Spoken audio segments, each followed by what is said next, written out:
નમસ્કાર મિત્રો, ટુડે ગુજરાતી સાથે હું છું સતીશ ચૌહાણ. અત્યારે આપણે ભાભર નગરપાલિકા વિસ્તાર અને શહેર વિસ્તાર આ પંથકના એક ચાણક્ય ગણાતા હરિલાલ આચાર્ય કે હરિદાદાથી ઓળખાય છે અને આપણે એમને એવી પણ ઉપમા આપીએ છીએ કે આ એક ભાભર નગર શેઠ પણ કહેવાય. એમનો જે કાર્યકાળ છે એ જાણશું અને અત્યારે સ્થાનિક સ્વરાજની ચૂંટણી નગરપાલિકાની જે છે એનો રંગ જામ્યો છે એ વિશે પણ શું કહેશે. અને ખાસ તો દાદા, તમે કેટલા સમયથી કાર્યરત છો અને કયા કયા હોદ્દા ઉપરથી કેવી કેવી સેવાઓ આપી છે? નમસ્કાર, હું હરિભાઈ આચાર્ય.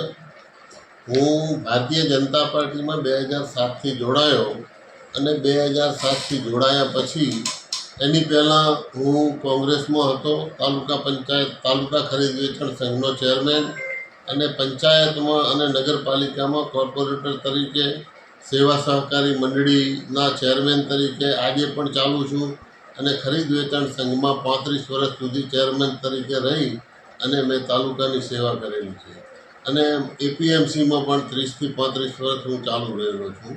આ રીતે મારું રાજકીય રીતે હું આવેલો છું અને દરેક સેવાકીય પ્રવૃત્તિઓમાં, મારા સમાજની પ્રવૃત્તિઓમાં પણ હું અત્યારે લોહાણા સમાજનો પ્રમુખ છું. બાકી તો 2007માં ભારતીય જનતા પાર્ટીમાં આવ્યા પછી ભારતીય જનતા પાર્ટીની 3 ટર્મમાં અમે 24 સીટ લાવી અને ભારતીય જનતા પાર્ટીનું નેતૃત્વમાં ભારતીય જનતા પાર્ટીનું કમળ ખીલાયેલું છે. 11માં પ્રમુખ તરીકે હું આવેલો.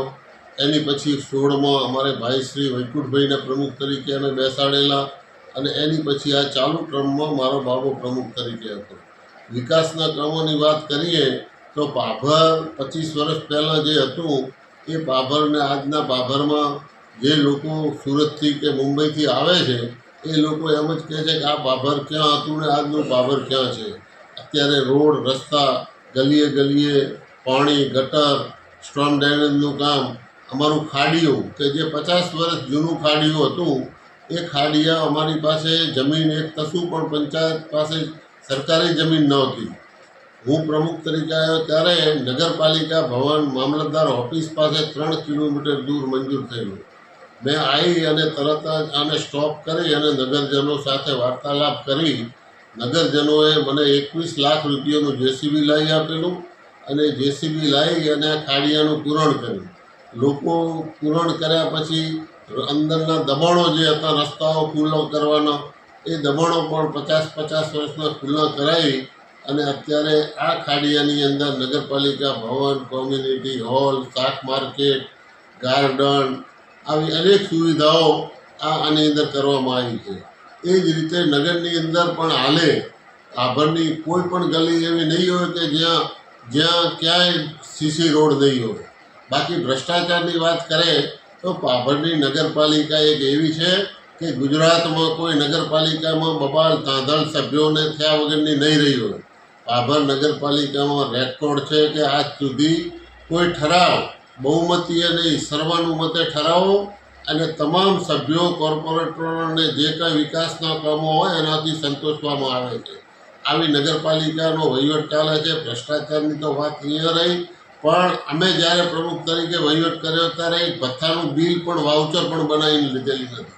બાકી તો વિરોધ પક્ષવાળા ને એમના પોતાના વેટલા શેકવા માટે ગપ્પા જૂઠા મારી અને લોકોને ભરમાવાની વાતો કરે. બાકી ખરેખર ભાભર નગરપાલિકા વિકાસના પંથે છે. સરકારશ્રીએ નરેન્દ્રભાઈ મોદી સાહેબની યોજનાઓ અને ભૂપેન્દ્રભાઈની સરકારે આવાસ યોજનાના મકાન એટલા આપ્યા, ગરીબ લોકોને વિધવા સહાય, આવી અનેક આરોગ્યની સેવાઓ, અનેક સેવાઓથી જે સરકારે લાભ આપ્યા છે એ લાભ અહીંની જનતા ક્યારેય ભૂલે એમ નથી. આજે પણ 24 સીટ ભારતીય જનતા પાર્ટીની આવશે, એમાં કોઈ બિનમેટ નથી. ખાસ તો હવે અત્યારે જે 24 ઉમેદવારો છે આપના, તો ભાભરની નગરને આપ નગરની જનતાને શું સંદેશ આપવા માંગો છો? 24 ઉમેદવારોમાં ભારતીય જનતા પાર્ટીએ જે મેન્ડેટ આપ્યા છે એ મેન્ડેટ જોઈ ચકાસી અને જે 3 ટર્મ અને 60 વર્ષના ઉમેદવારોમાં માગણી કરેલી એમને ટિકિટ આપવામાં આવેલી નથી. ત્યાં આગળ ક્યાંક ને ક્યાંક બે ચાર જણાને મન દુઃખ થયેલું, પણ અમારા ભારતીય જનતા પાર્ટીના કાર્યકરો મન દુઃખ થાય તો પણ સમજુ છે અને બધાએ સમજી વિચારી અને પોતે નક્કી કર્યું કે હવે જે પાર્ટીએ કર્યું છે એને અમે વધાવી લઈએ છીએ અને અમે બધા કામે લાગી જઈએ છીએ.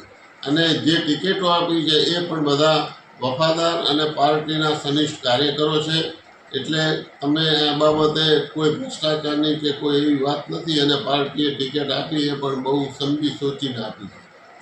અત્યારે આપણે ડોર ટુ ડોર પ્રચાર ચાલુ છે અને આપણા 24 ઉમેદવારો ઘર ઘર સુધી જઈ અને જે સંદેશો આપી રહ્યા છે, તો ખાસ તો જે ભાભરની જનતા છે એમને કઈ પ્રકારનો તમે સંદેશ આપવા માંગો છો?